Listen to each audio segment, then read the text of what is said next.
जैन समाज के 10 लक्षण पर्व के 9वें दिन गुरुवार को उत्तमाकांचन धर्म विधि विधान से मनाया गया। विधान आचार्य पंडित राजेश जैन शास्त्री के निर्देशन में शांति धारा का पुण्य अर्जक सलील जैन प्रीति जैन परिवार को शाम को प्रवचन में पंडित शास्त्री ने कहा कि किसी भी वस्तु में ममता नहीं रखनी चाहिए और न ही ज्यादा वस्तुओं का संग्रह करना चाहिए। मंगलाचरण आयुषी जैन व संचालन सुभाष जैन ने किया है। कालीन कार्यक्रम में आयोजक माननीय जयंत से पाली जैन और दीक्षा ने किया। जीवन के 2 रंग कार्यक्रम को बहुत सराहा गया। अध्यक्ष अनिल जैन, मंत्री पंकज जैन, नरेंद्र जैन, श्वेता जैन व प्रीति जैन ने पुरस्कार वितरण किया। लकी ड्रॉ के पुरस्कार आसू जैन तथा आरती के पुरस्कार प्रीति जैन ने दिए। महिला अध्यक्ष नीलम जैन, मंत्री शिखर जैन ने बताया कि 10 लक्षण पर्व का 9वां दिन उत्तम आशंका है, ऐसे में श्री गुरुवार बहुत महत्वपूर्ण है। इस मौके पर अशोक जैन, उप मंत्री सचिन जैन, उपाध्यक्ष एकता जैन, रीना जैन, स्वाति जैन, अलका जैन, विनीता जैन, अनिल जैन, संजय जैन आदि उपस्थित रहे।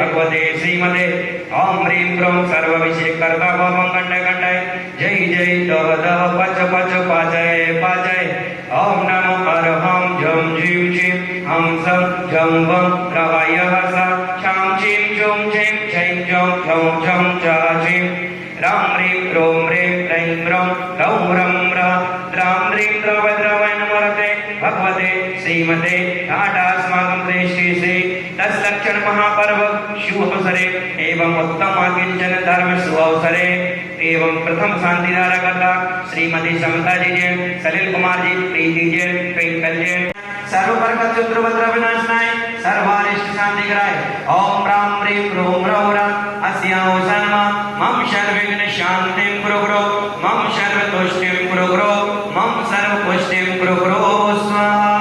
सभी को बोलना है मम कामां प्रतिकामां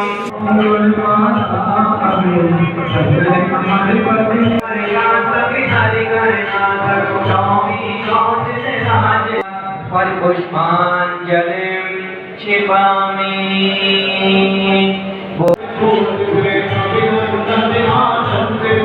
जय श्रीमती सुमति नायक दयाल जय पद्म पद्म तुझी कन रसाल जय जय सुभाष भगवान नाथ जय चक्र चंद्र सदगुरु प्रभात जय पुष्प नंद तुझी संत प्रेत जय शीतल शीतल गुण निकेत जय श्रीनाथ तुम दैत्य भूत जय माधव दूत शिवास भूत जय विमल विमल पद से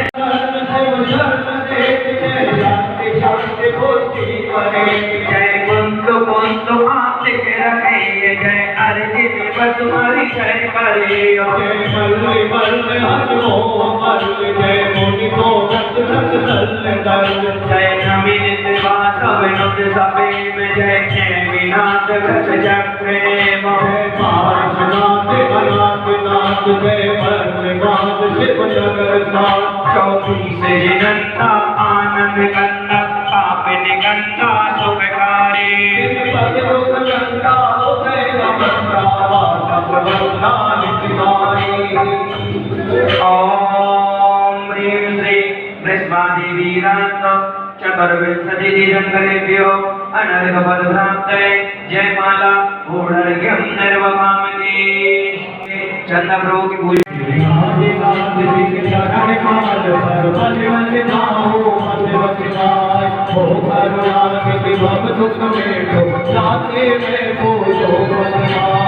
ओम ह्रीं श्री आदिनाथ जिनेन्द्राय अनर्घपदभ्राप्तये अर्घ्यं निर्वभामि।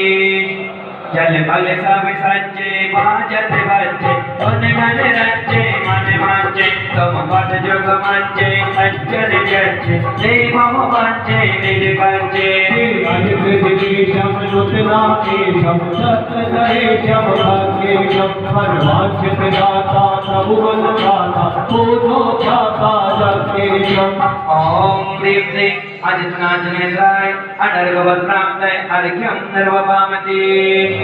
जल जल भगति जय जय जय शिव रमण प्रिया बिके चरण चरते सब आकुल का मिट जाए निज निज ज्ञान तरस सुख जी निराकाश भविष्य पाए ओम ह्रीं क्लीं शंभो नाचनेन्द्राय अनर्गभद्राब्दाय अर्घ्यं निर्वपामि अष्टधाम विषवानि सुंदर सुजस काय रसालय नचते रचते जजो चरण जो नाय नाय सुमालय जने प्रभु अब दर्द बंद करते हैं ओम ह्रीं क्लीं अभिनंदन नाचनेन्द्राय अनर्गभद्राब्दाय अर्घ्यं निर्वपामि जल चंदन गंध प्रसून चरो दीपे धूप फल सकल विलास नाच राज सिर नाय समर्थ जय जय जय जय जय जिनेराज हरि हर नित्य पाप नित्य गोपति नाथ प्रभु के राज तुम पद मन में खत्म देवताय जगत भुक्त भव भुक्त सुभाष ओम ह्रीं क्लीं सुमतिनाचनेन्द्राय अनर्गभद्राब्दाय अर्घ्यं निर्वपामि जजोत्तमनि सेविति वरजिने वत् आवागमन पिता पूजो भाव सोचे पदम नाथ पतकार पूजो भाव सो ओम ह्रीं क्लीं परमब्रह्मनेन्द्राय अनर्गभद्राब्दाय अर्घ्यं निर्वपामि नाचत राचत भगति बनाए दयानि दियो जय जगवंत दयानि दियो तुम पद को धन्यवाद पाए देव कुमार शिव को दयानि दियो जय जगवंत दयानि दियो ओम ह्रीं क्लीं सुमहासनाचनेन्द्राय अनर्गभद्राब्दाय अर्घ्यं निर्वपामि बोले चंदा प्रभु भगवान की जय मंगल गण दिखाइए 24 दिन बने नमो शिव भक्त साधक साधु सती रचो पाठ खुला जय जी नंद सुख कंद नमस्ते जय जी नंद जित बंद नमस्ते जय जी नंद भर बोध नमस्ते जय जी नंद जित क्रोध नमस्ते पापी तापी हर हिंदू नमस्ते हरिय वरण जुत बिंदु नमस्ते कृष्णाचार विशिष्ट नमस्ते नित्य मित्य उत्कृष्ट नमस्ते परम धर्म वर सर्व नमस्ते मर्म भर्म गुण कर्म नमस्ते जग विशाल बरवाद नमस्ते दयाल गुणवाद नमस्ते बुद्ध अविरुद्ध नमस्ते रिद्धि सिद्धि वरदत्त नमस्ते राग विज्ञान नमस्ते सिद्धनाथ रस ज्ञान नमस्ते सच्चे गुणांबुधि रत्न नमस्ते तत्वहितं पर्यत्न नमस्ते उदय कली प्रगराज नमस्ते विद्याधर वरवाज नमस्ते प्रमोदनिका हर्षदान रुक धीर नमस्ते चतुरानन धर धीर नमस्ते हरि हरि ब्रह्मा विष्णु नमस्ते मोहि मर्द जिष्णु नमस्ते महाजान गए भोग नमस्ते महाजान गए भोग नमस्ते महाभोग तपशूर नमस्ते महामोद गुणपूरी नमस्ते आकिंचन जब 10 धर्मों का सार है तो ये आकिंचन होता क्या है? एक आज का 9वां दिन बनाया क्यों है और कहा गया कि एक आकिंचन धर्म 9वें क्रम पर रखा गया तो उसको बड़े सोच समझकर आचार्यों ने क्रम जमाया और मैंने आपको पहले ही बताया था कि जैन धर्म में 9 का अंक 9 का अंक अक्षय अंक माना जाता है जो कभी भी नाश को प्राप्त नहीं होता है। ऐसा ही 9वां अंक होता है, इसलिए जैन धर्म की प्रत्येक क्रिया में 9वां अंक अपने आप में महत्वपूर्ण हुआ करता है। क्योंकि कहा गया जब हम कायोत्सर्ग करते हैं तब भी हम 9वां नमोकार मंत्र गिनते हैं, वो भी हमारा 9वां अंक होता है। जब इससे बड़ा कायम सर्ग होता है तो 27 बार लहोकार मंत्र भी जाप होती है, तब 27 में भी 7 और 2 9 ही आता है। इसके अलावा जब हम शाम को आचार बनना आदि करते हैं उसमें जो कायल सर्ग होता है वो 36 बार का कायल सर्ग होता है। उसमें भी 36 में भी 3 और 6 9 होता है। और जब हम अपने 108 प्रकार के कर्मों का आश्रय करने के लिए माला की जाप करते हैं उसमें भी 108 दाने होते हैं और उस 1 और 8 का जोड़ भी 9 हुआ करता है। तो सारी चीजों में हम जहां भी बढ़ते हैं केवल सबको मिला करके 9 के ही महत्व को समझाया गया कि 9 अपने आप में अक्षय अंक है जो कभी भी नाश को प्राप्त नहीं होता। किसी भी संख्या से हम 9 का गुणा करते हैं लेकिन आंसर 9 ही आता है। 9 कभी भी नाश को प्राप्त नहीं होता है। 9 का हम चाहे 3 से गुणा करें और चाहे 6 से करें और चाहे 9 से करें, सबका आंसर 9 ही आना है।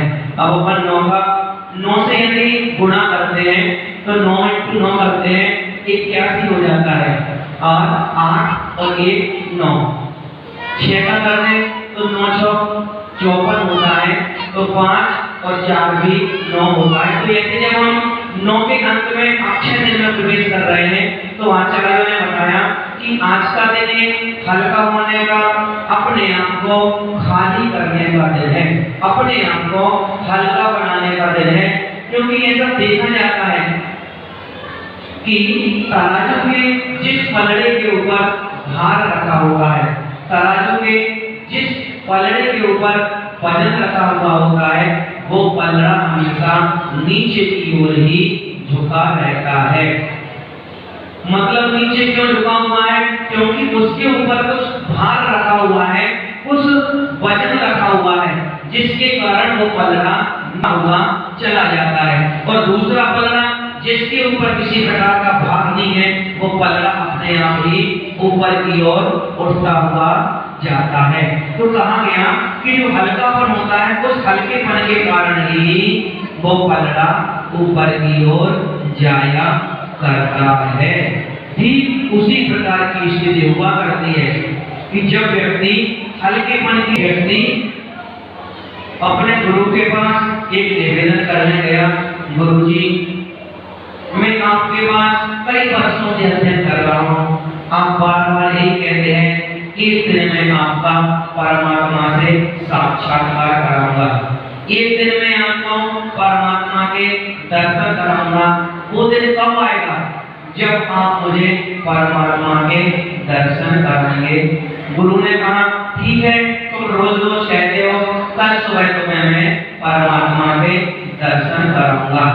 और उसको कुछ सामान दिया और बोल दिया सुबह मैं उस पहाड़ी पर तपस्या करता हुआ मिलूंगा, तो मैं सामान लेकर के वहीं पर आ जाना। गुरु ने इस प्रकार से जब आश्वासन दिया, शिष्य आज बड़ा प्रसन्न था। आज उसकी रात बड़ी प्रसन्नता में व्यतीत हुई और जैसे ही सुबह होती है और सीधा तैयार होकर के परमात्मा से साक्षात करने के लिए बढ़ जाता है। और गुरु ने जो सामान दिया था उस सामान को अपनी पीठ के ऊपर रख करके बढ़ता जाता है। थोड़ी दूर तो उत्साह में था, बहुत तेजी से बढ़ता है, लेकिन जैसे जैसे उस पहाड़ी पर ऊपर ऊपर चढ़ना प्रारंभ करता है तो उसको ऐसा लगता है गुरुजी ने क्या दे दिया, ये वजन इतना दे दिया कि जिसके कारण मैं ऊपर ही नहीं जा पा रहा हूँ, मेरी स्पीड कम होती हुई चली आ रही है। उसने क्या किया, गुरुजी ने जो सामान दिया था उस थैले में से एक एक करके सामान खाली करना चालू कर दिया। क्यों? क्योंकि इसके वजन के कारण वो तीव्र गति से चल नहीं पा रहा था, पर उसने धीरे धीरे सामान खाली करता हुआ चलता गया। जैसे जैसे सामान कम कम करता गया उसका वजन कम होता गया और उसकी स्पीड बढ़ने लगी। और अंत समय में उसने सोचा ऐसा ना हो मैं लेट हो जाऊं और मुझे परमात्मा का साक्षात्कार ना हो पाए। उसने सारी कुंडली का सामान फेंक दिया और फटाफट दौड़ते हुए तीव्र गति से गुरु जी के समक्ष पहुंच गया। गुरु जी के पास जैसे ही पहुंचता है और निवेदन करता है कि गुरुदेव मैं पहुंच चुका हूँ, मुझे परमात्मा का साक्षात्कार कराइए। गुरुदेव ने प्रश्न किया, अरे तुम पहुंच गए, खाली हाथ कैसे पहुंच गए? मैंने तुम्हें कुछ सामान दिया था, वो सामान कहाँ गया? गुरुदेव वो कोई सामान नहीं था, उस पोटली में तो पत्थर रखे हुए थे और मैं पत्थरों को लेकर के तेज गति से चल नहीं पा रहा था, इसलिए धीरे धीरे मैंने वो सारे पत्थर रास्ते में ही फेंक दिए और अब मैं हल्का होकर के तीव्र गति से दौड़ता हुआ समय पर आपके पास पहुंच गया हूँ। गुरुदेव कहते हैं, अरे जिस प्रकार से वो पत्थरों का तुम्हें वजन लग रहा था और तुम वो पत्थर फेंकते हुए आए, ठीक उसी प्रकार हमारे अंदर भी कई प्रकार के बुरी भावनाओं के पत्थर पड़े हुए हैं। कई लोगों के प्रति द्वेष भावना के पत्थर पड़े हुए हैं। जिन द्वेष भावना को, मन मुटाव को हमने अपने अंदर में पाल रखा है, उस अंदर के मन मुटाव को तो दूर करिए। हमारी किससे मन मुटाव है, किससे हमारी अनमन है, उस अनमन को, उस मन मुटाव के बोझ को तो पहले दूर करिए, तब जाकर के हम भगवान से साक्षात्कार और परमात्मा का दर्शन कर पाएंगे। हम सोचें कि हमारे अंदर कलुषता का बोझ अंदर भरा रहे और परमात्मा का दर्शन हो जाए, तो शायद ऐसा संभव नहीं है।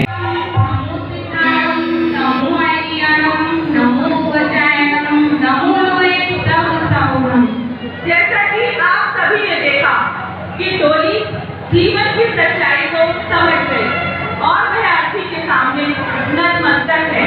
आओ हम सभी प्रभु के चरणों में अपना जीवन सफल बनाएं और आत्मशुद्धि करके आत्मा का उद्धार करने का प्रयास करें।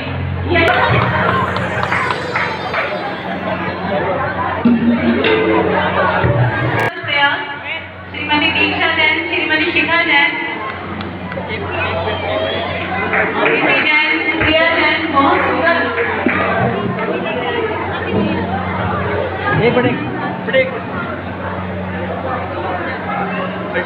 डोली थोड़ी आगे और भजन कमोला की आपके पास इस प्रकार से ये यहाँ पर मंदिर जी के प्रांगण में यहाँ भजन के रूप में, कमेंट्री के रूप में यहाँ प्रस्तुत किया। ये कोई हल्की बात नहीं है, बहुत बड़ी बात है।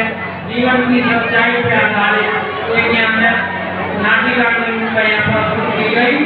ऐसा मैं उनको काफी साधुवाद देता हूँ और आगे के कार्यक्रम के लिए बच्चे कमोला की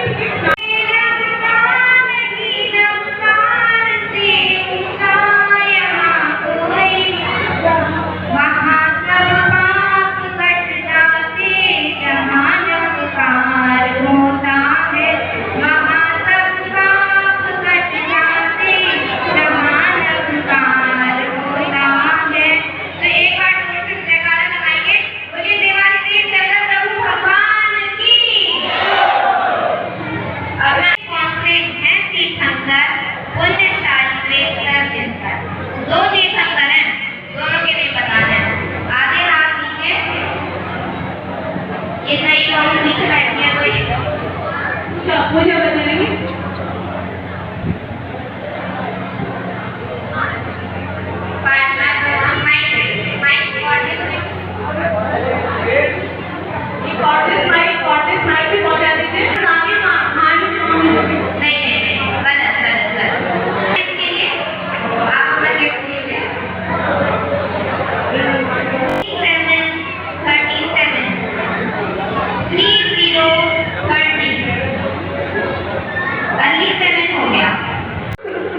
अरे मानसी बातों से दूर रहना, तो यही मत कहना, अन्ना मेरे हाथ में ले लिया बोले जाओ होगी।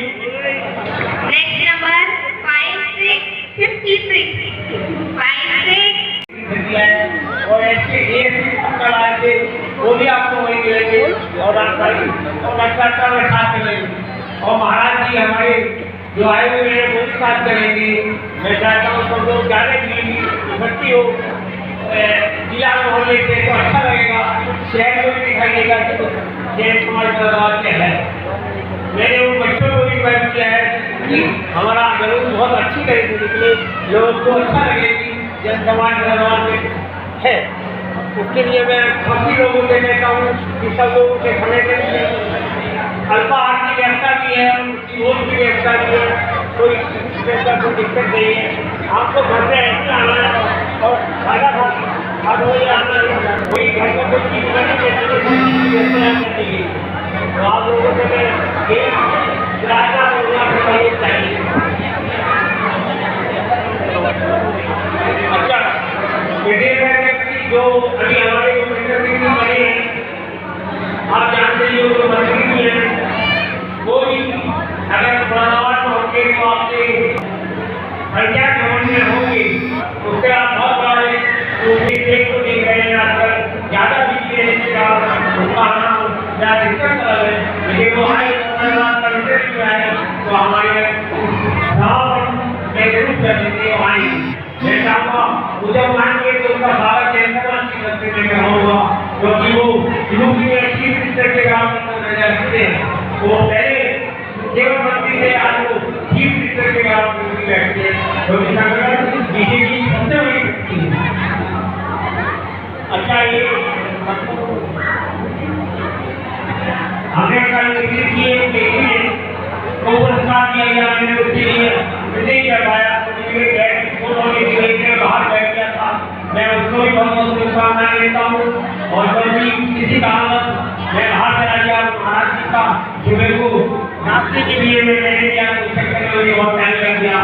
तो मैं चाहूँगा कि मैं सबको बधाई देता हूँ, आगे भी बधाई देता रहूँगा। मुझे आशा है आपके अगर आपके समाप्त हो गए कभी मैं काफी आपके सामने बोलूँगा, जो कि आपके जो मान्य सरकार किए उनके सभी लोगों का अपनी जनसमाज का कार्यकारिणी का महिला कार्यकारिणी का सबका जल होने मिला है। कभी ये मंदिर का सुंदर बनवाया, महाराज जी की ये कहते हैं कि मंदिर तो बहुत गया, गरीब का सुंदर मंदिर नहीं दिखाया। जय जय।